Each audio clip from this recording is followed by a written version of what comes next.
Hello again, everybody. This is Dan Clouser, and welcome back to the Journey of My Mother's Son podcast.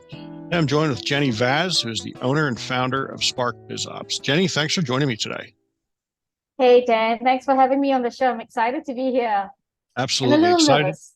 Not nervous whatsoever, um, but excited to have you on. You're now the fourth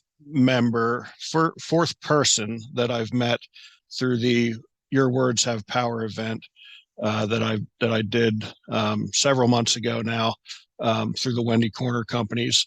Um, and you and I connected prior to the event. You helped me kind of refine my bio, and just honestly, ever since then, has have been a huge cheerleader for me. So I appreciate that, Awesome. and I'm really looking forward to this conversation. So yeah, thanks for taking the time, and I love being able to connect with people that are literally across the world from me. So we're Yeah. we're recording this. You're in Singapore. I'm in Beaumont, Texas, and you're actually a day ahead of me, but yet through technology and Zoom we can sit here and have a conversation that we'll throw out for other people to be inspired through it. So thank God for Exactly. technology, and again, thank you for taking the time.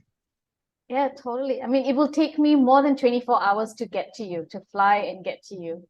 But technology has also, bridged that tremendously for us. That's why I love that space. Yeah, yeah, it's amazing. And unless they start building some bridges, I will probably never get to Singapore because I hate flying, and we're in the RV now. So unless, either they build a really big ferry that I can actually get the RV on, um, I don't know that I'll ever get there. But if you're in the US, look me up and we'll connect. Definitely, definitely. So before we get started though, just introduce yourself to the audience, in your own words. Who is Jenny today? Wow, that's a big one.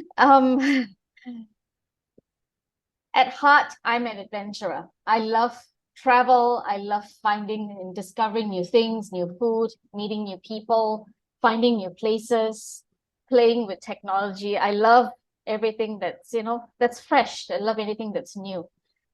At the same time, I'm someone who's very pragmatic. Give me something new, and I'm already thinking, okay, where can I apply this right now? Because if I can't apply it, I'll probably park it for later, or I'll go, okay, can we fix the problem right now? Or can we create something from this? Can we leverage this? So some say I'm an opportunist, others say I'm a problem seeker. I find the problem in the picture and then I go, all right, let's do this. And I think for me, it's really about wanting to challenge that status quo.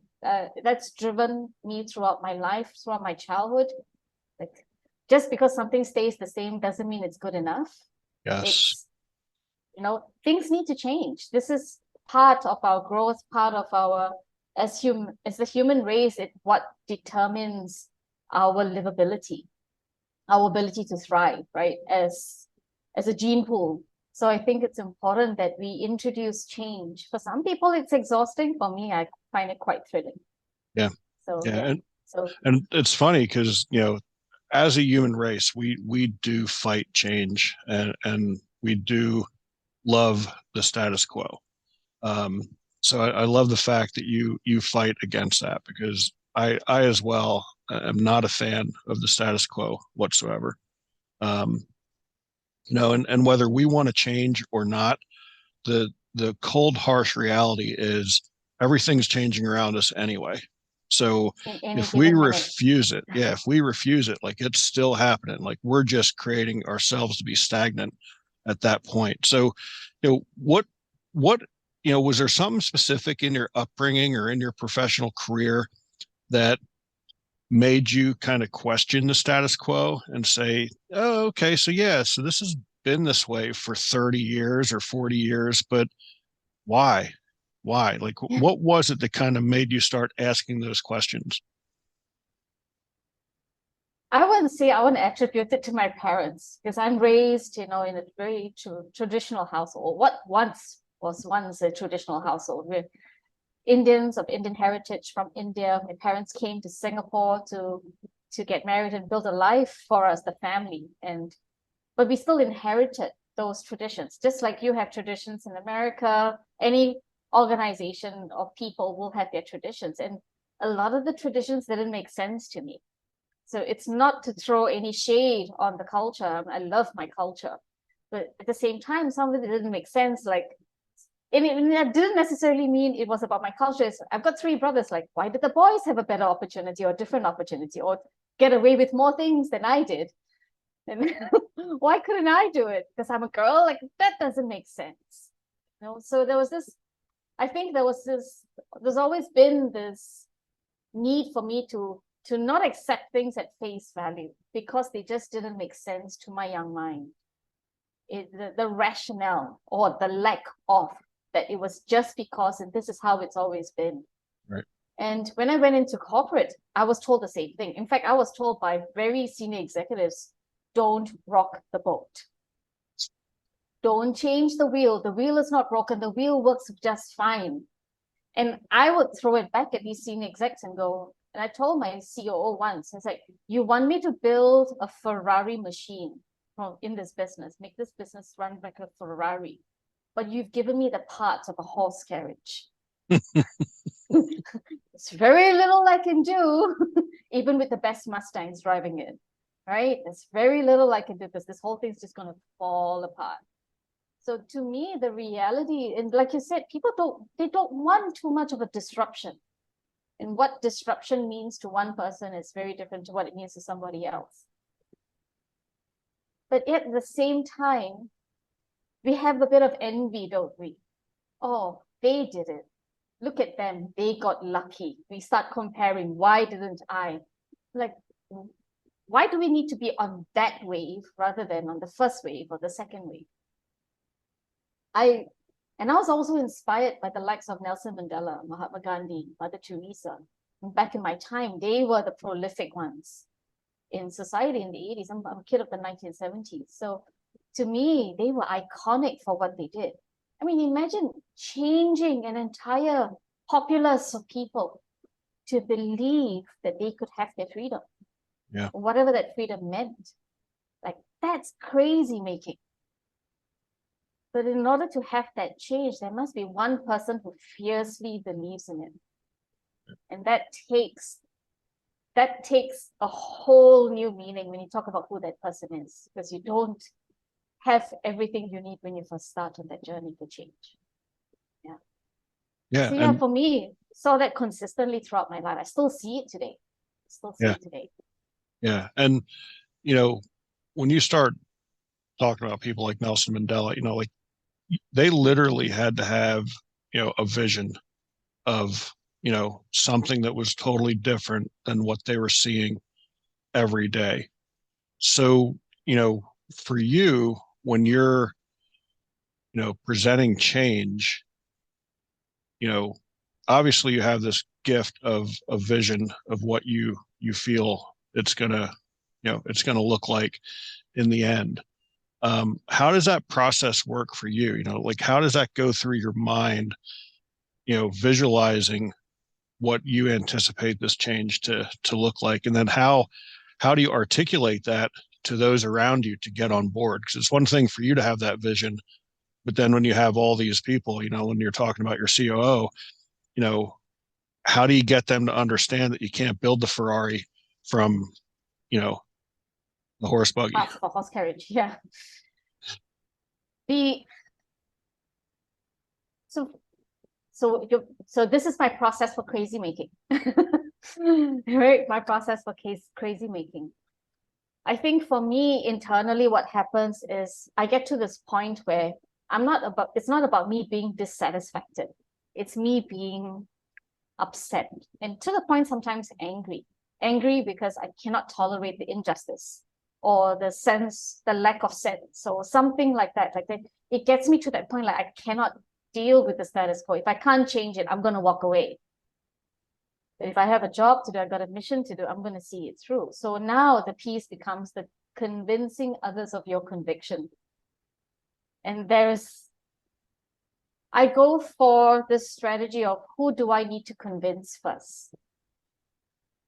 And if I look at the COO and he was not willing for me to do that, what I did was I looked at all the people who reported to him. who I could build a relationship with and see, okay, who can help me to communicate this message to him. He has 5 people reporting to him. So what did I do then? I spoke to 4 of them because I had relationships with them. 3 of them were on board. And I started to build a vision of what it could be like with this Ferrari we were trying to create. What did it mean for their teams to be in this Ferrari, driving it around the track, driving it across the world, creating the results? And to me, when you're creating change, what you really need, people are not looking at what the solutions can do. It's, yes, that's part of it. The funny thing is they're looking at what the solutions will help them feel. I start with that. It's not what the end result of the solution, but how do people feel when they're in that state? Yeah. And part of it is imagination. And that's where the gift of the conviction is when it becomes theirs, because they can start tapping into it and feeling it. They may not even identify that they're feeling it, but they're sensing it. And you can see it from their body language. They look up, their eyes wide open, they're smiling. They're like, oh, I get it now. I'm on board, Jenny. Tell me what I need to do next. Golden words you want to hear. Yeah. And yes, everyone has their trepidation, their fears, their past experiences that will tell them, no, that's not going to work. This is not going to work. There will be the naysayers. In trying to fight with the naysayers is as good as you not doing anything, because they're just going to keep blocking you. That's the choice they've made. So that one person I didn't have the relationship with is because I know they're a naysayer. So I convinced the other 4, 3 are on board. And next thing I know, the 3 are convincing the CEO, oh, we got to do this. This is really going to work. We did a test pilot. This has wheels for Ferrari. Let's do this. And so selling it upwards became a lot easier. So to me, it's in the power of the relationship. The other aspect of this is when you're dealing with someone who, in my business, working with business owners who want the change, but they're terrified of what it means. Yeah. Terrified of what it means of giving up what they're currently doing, which is having that control over the business, understanding everything that they need to know. And so what it means about who they become is something that they cannot fully realize yet. But again, I go back to, how does that make you feel knowing you now have the freedom to do more, to play in your zone of genius? Where your zone of genius is being in front of your clients, serving them, taking care of them, seeing what your products or your service does for your clients. That's your zone of genius. So what would it mean for you to be doing more of that? How would that make you feel? Where you don't have to worry about everything else that goes on behind the scenes. That's any business owner's dream. Right. Right. So people can tap into that, but they will still have the fear, and it's okay to have that. So I think for me, that's where the conviction, the balance of the conviction comes. Like, then you get the trade-off.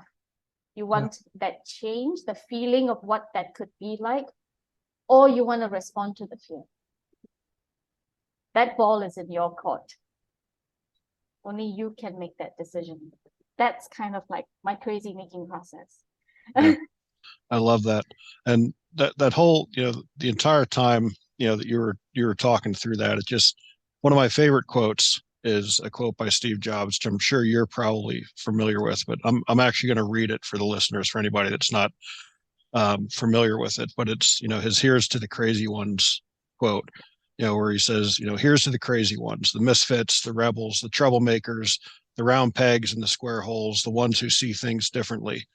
They're not fond of rules, and they have no respect for the status quo. You can quote them, disagree with them, glorify or vilify them. About the only thing you can't do is ignore them, because they change things. They push the human race forward. And while some may see them as the crazy ones, we see genius, because the ones who are crazy enough to think they can change the world are the ones who do." And I just kept thinking of that while you were going through that whole thing. And, we talked about, just the status quo and not conforming and asking questions. And it's all about that. You got to ruffle some feathers sometimes to to push it forward. And, you know, Oh, I love that. definitely. Definitely. And I so resonate with that quote. You know, I remember seeing it many times throughout my career and thinking, oh my gosh, finally, someone like me, Yeah. someone who gets it. Yeah. And I remember a mentor of mine saying, if people aren't upset by what you're about to do, it's not crazy enough. Yeah. Yeah. How about that? You know, it's not big, hairy, audacious enough. It's not crazy enough. Yeah. Show them you're crazy. That's what I tell my team. Show me you're crazy, because that's not going to scare me off. Yeah. Yeah. I love Full that. power to your crazy. Yeah. Love it. And So what was it that made you make the jump from, you know, the corporate world where there's a little bit of a, at least an assumed safety net? Um, yeah, although it's not, you know, in my opinion, it's not nearly as much of a safety net as what some people think it is, because you're incredibly disposable in corporate America else, yeah. and corporate anywhere else. Yeah. So when you made that, you know, that leap to go out on your own, and, you know, that kind of crazy leap to do Yeah. that and really explore your own crazy, what was that like for you? And what was it that, you know, triggered that move? Wow. The reality back then was I thought that I was going to go on to this great adventure of my life. And I jumped into the biggest learning I ever had. And I will be honest with you, Dan, I didn't even know if I was going to make it out alive, because for a period of 6 months, I had zero money plan, had no idea what I was doing. And I was so heartbroken as well, emotionally heartbroken. I was reeling from two very personal situations, one from a love interest and another from the family side of things. So I was not myself when I moved out on my own and left the corporate world. I was literally stuck in bed for 6 months, because if I left the bed, it meant that I was making a final decision. Hmm. I fell into the biggest, darkest abyss of my life. Lost all hope, lost all self-confidence, completely obliterated my sense of self. And I mean, and it wasn't because I left the corporate world, but it was because of the consequences of everything that had happened before that. Mhm. And I had to pick up the pieces again, find out who I was, discover, fall in love with myself for the first time. And boy, oh boy, which is one of the reasons I do what I do, because I don't want anyone to experience that. Right. Thinking you're going to run the business, but actually your whole life falls apart. What has happened as a result of that is I've actually rediscovered who I am and loved all these crazy parts of me. You know, because going through corporate world, they will tell you to tone down your crazy. We don't need your crazy, not Mhm. all the time, just when we need it. You become a corporate weapon. You know, I was powerful when they needed me. Otherwise, I had no value. Right. And I didn't want to live that, where my own sense of self was based on somebody else's need of me. Sounds like the rest of my life. And I think some of our listeners tuning in might even realize that. But when you outsource your personal power, right, and it's based on the value of what people perceive of you, you literally have no power. Yeah. And your paycheck is tied to it, you're kidnapped. And I didn't want to live that life. So for me, coming out to rediscover myself, really value who I am, and give myself full approval to be crazy, that has been the best thing that's happened. Because now I've got a team full of people, a client full, who all want to do their crazy. We have a better term for it called zone of genius, because that sounds a lot more professional than crazy. Yeah. To me, leaving that safety net, as some call it, you know, that stability, knowing for 20 years I knew I'd have a paycheck, right? And to suddenly realize, oh shit, I gotta make the paycheck now. Yeah. So which is why I teach my clients the money plan. You gotta have a money plan, not a business plan, you gotta have a money plan. And so learning how to do that for myself was one of the first things that was most important. It wasn't about how to get a client. It was, let's make a money plan first. How am I going to live? Right. How am I going to pay bills? And then what are the decisions that I need to allow myself to make, to give up on? Because if you have to change your states, the mindset shift as a result of that, of what it means for me to be an entrepreneur, for me to be a leader, a business owner, a partner to my clients, has been wonderful. Yeah, when you go, when you become your own boss, it's the biggest growth spurt outside of adolescence. Yeah, doubt about But that. I'm still growing. It's only been 5 years. I'm still growing the heck out of this. Yeah. I love that. So let's talk a little bit. One of your philosophies, I guess we'll call it, is what you refer to as the 1% rule. Yeah. Explain that to me a little bit. What is the 1% rule? Thank you for asking. So throughout my corporate life, from very early in my teens to my corporate life, I lived by this ethos of just 1% more, just keep pushing, 1% harder to get to what you want. And that worked really well for me. That 1% rule meant that it resulted in me living in 7 different countries for work, traveling the world. I've traveled to all my bucket lists except Cuba. So I've traveled to most places that I've wanted to see. But when I went into those 6 months of darkness in my life, I couldn't push anymore. I had nothing left to push. And that 1% rule became just 1% right now. That's all. Your 1% is your best in the moment. Whatever is your best. It wasn't about pushing myself. It was about recognizing that this is my best today. And if my best is 1%, that's bloody good. And tomorrow's best does not need to be compared to today's or last month's. It was 1% better. And 365 days later, it's 365% better. I know Simon Sinek or somebody else has a very mathematical, powerful concoction to that, which is way bigger than 365%. I don't want to complex this. For me, it's just 1% every day. When I add it up, it's still voluminous. So every birthday, just like when you have a new version of your app on your mobile, right? There's a new release. They change the number on the license. So from version 2, it becomes version 3. So now for me, every birthday, for those of us who hate counting the candles, I consider them a version upgrade. That's what a birthday is. It's a version upgrade. So I just celebrated 4.7 in September, and in September next day, it's 4.8. Look out, right? So every day it's 1% better to 4.8. That's my mindset right now. Yeah. I love that. You get to have a lot of fun. And you get to allow yourself the space and the permission to go, this is my best right now.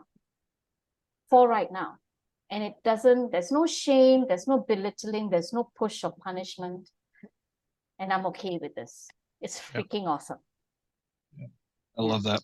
I'm going to shift gears just a little bit and talk about, you mentioned how much of a traveler you've been, and obviously, a little bit different scenario where we're traveling throughout the country on the ground. You've traveled throughout the world.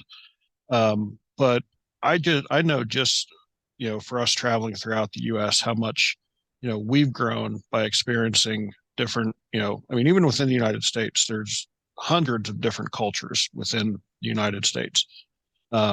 And so much beauty to see, and so many amazing people that we've met.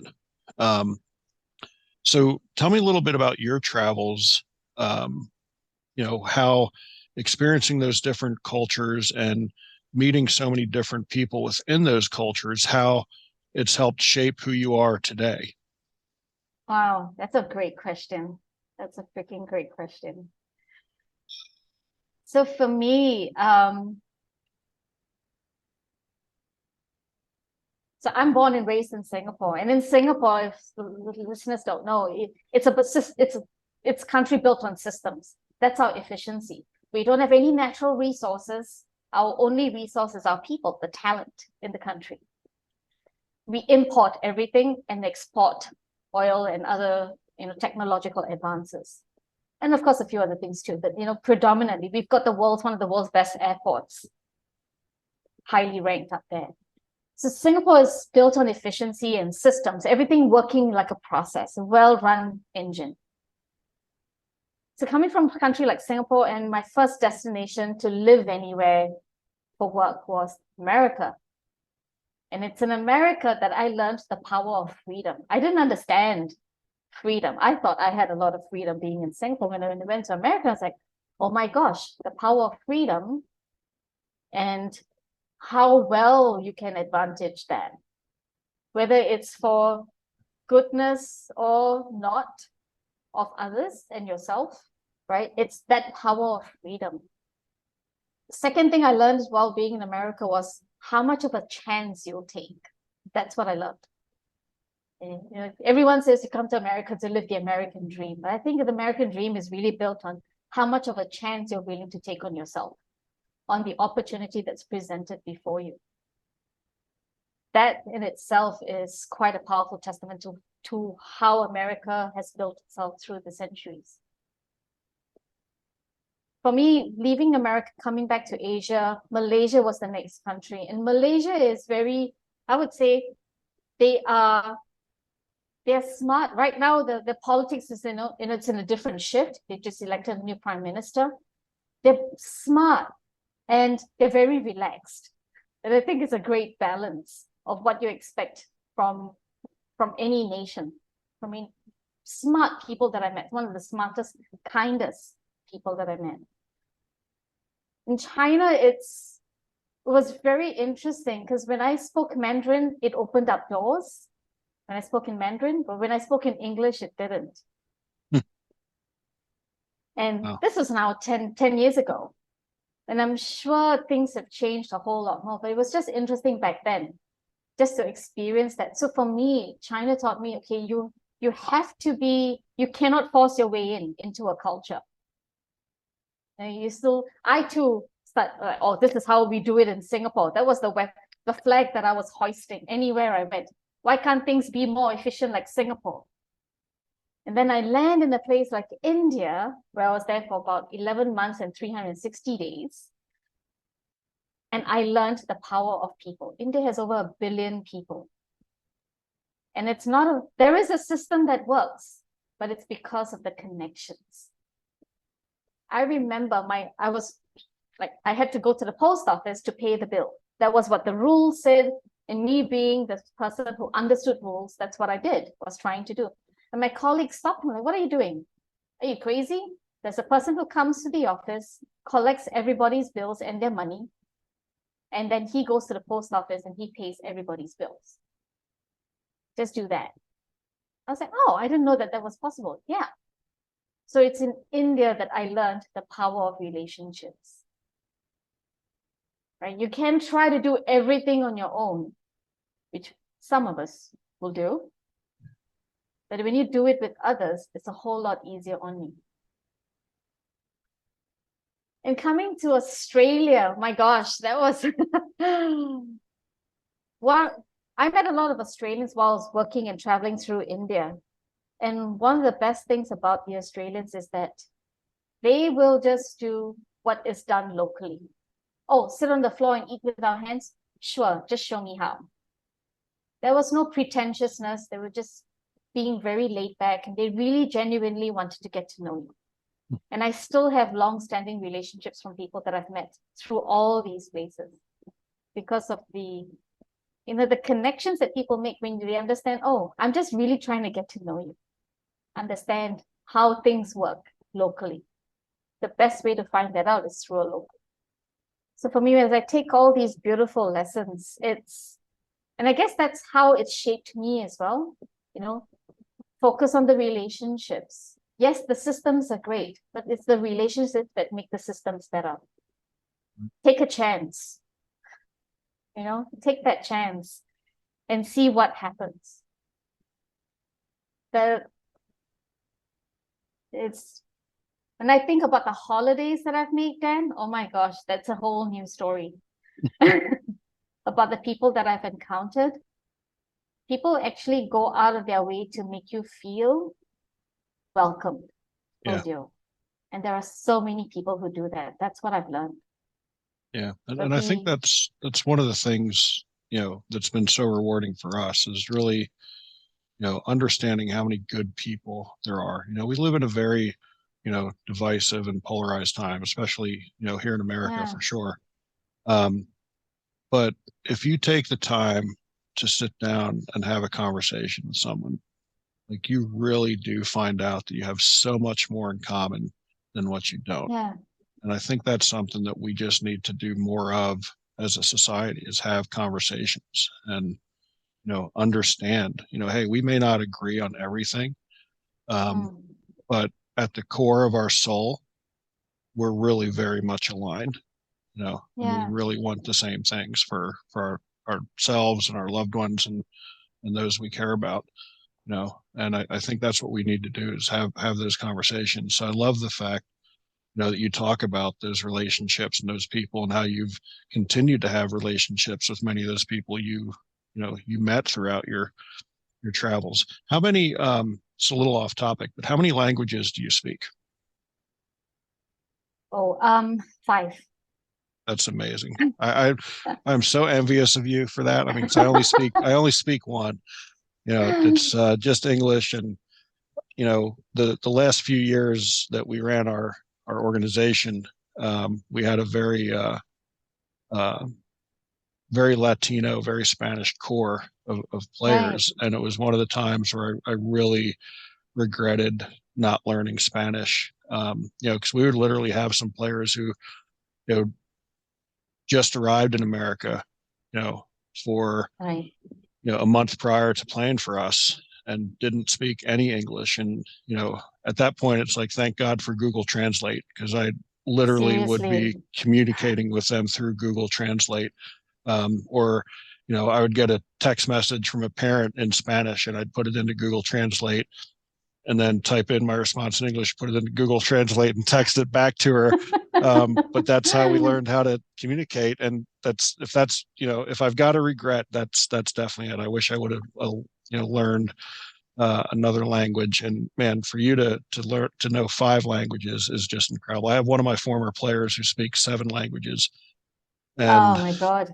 again, it's just It's like, man, that is incredible.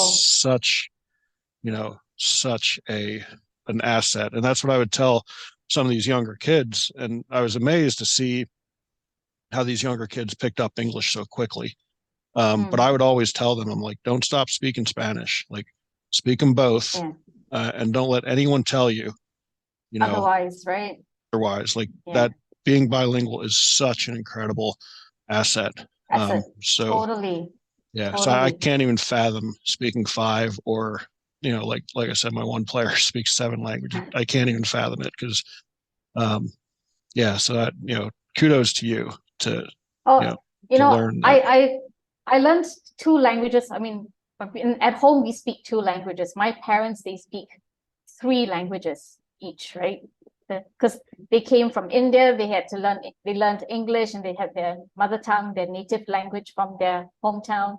And they came to Singapore and then they mixed in and they learned another language or a few other phrases here and there. So it's been fascinating as a kid. My neighbors were all Mandarin speakers mostly. So I became the Google translator for my mom. And I didn't learn Mandarin at school. I learned Mandarin by watching the telly. So Wow. we had a channel that was a local channel that was purely dedicated to Chinese programs, and they came with subtitles. Because they had that, I could learn the intonations, I could learn the words and the structure. So for me, I can't read or write Mandarin, but I can speak. And and as I tell anyone who's surprised that I can speak Mandarin, I said I learned it so I can scold people. I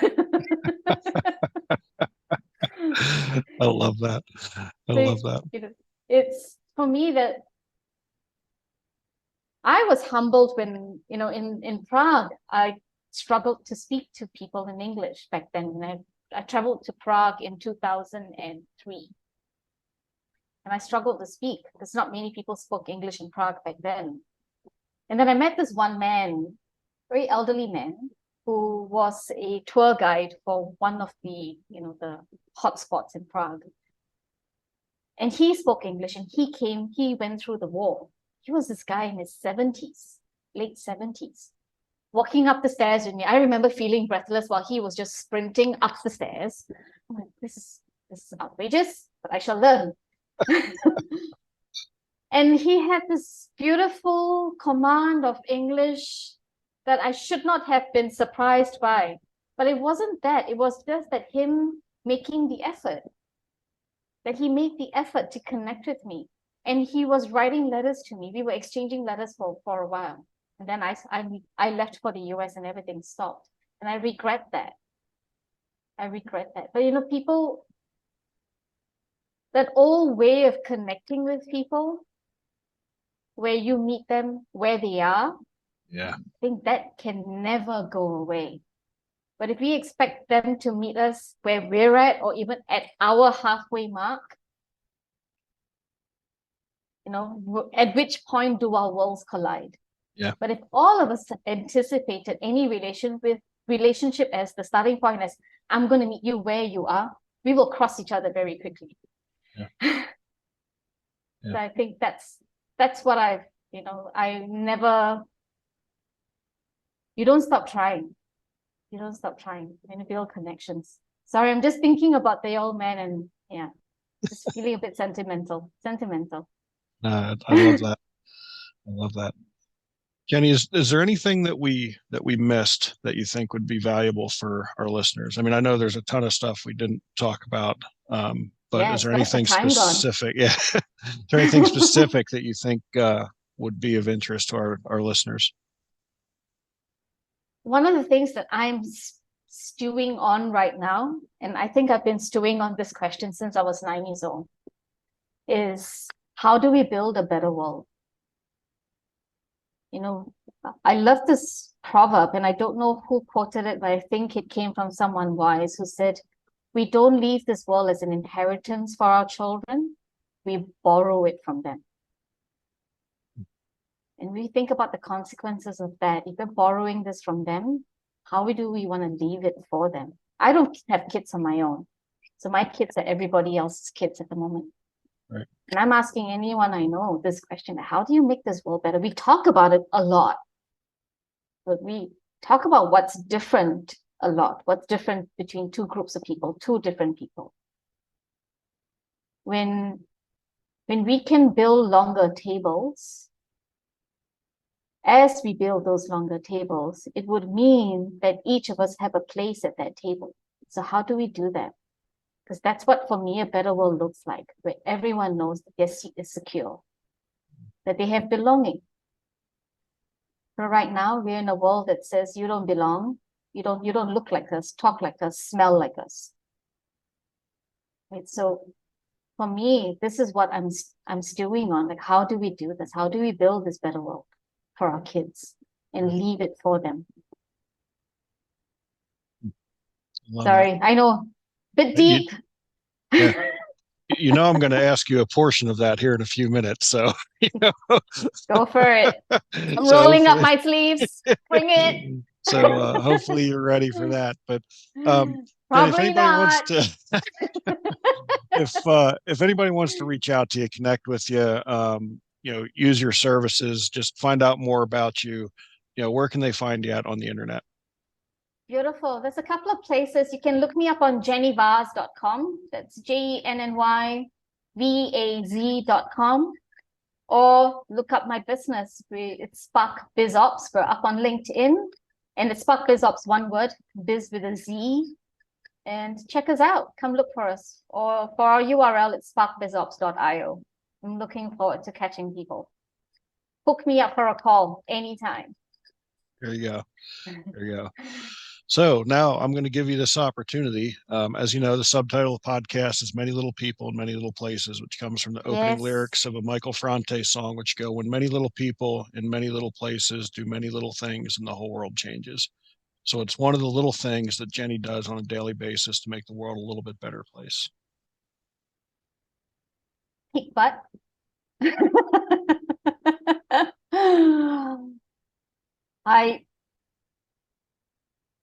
What I'm known for is not letting people give up on their dreams. That's what my friends love about me. That's what my clients love about me. That's what I know my team loves and hates about me. I don't let people give up on their dreams. Anyone says, anyone you talk to will say, oh, why don't you just, maybe scale it down, tone it down, limit the crazy, right? I'm like, no, get crazier. Like, go full out. Because I think, like that quote said, right? He clearly knew what he's talking about. Yeah. He built a legacy from his crazy. Yeah, he did. So get crazier. So I kick butt. I kick butt in that. Don't let the world tell you what to do. Never. That's right. That's right. I love that. I love that.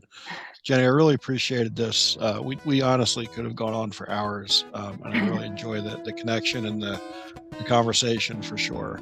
So I appreciate you taking the time. And for those out there listening, be sure to check out my other podcasts and blogs at journeymymotherson.com or danclouser.com. While you're there, pick up a copy of my most recent book, The Journey of My Mother's Son, Volume 1.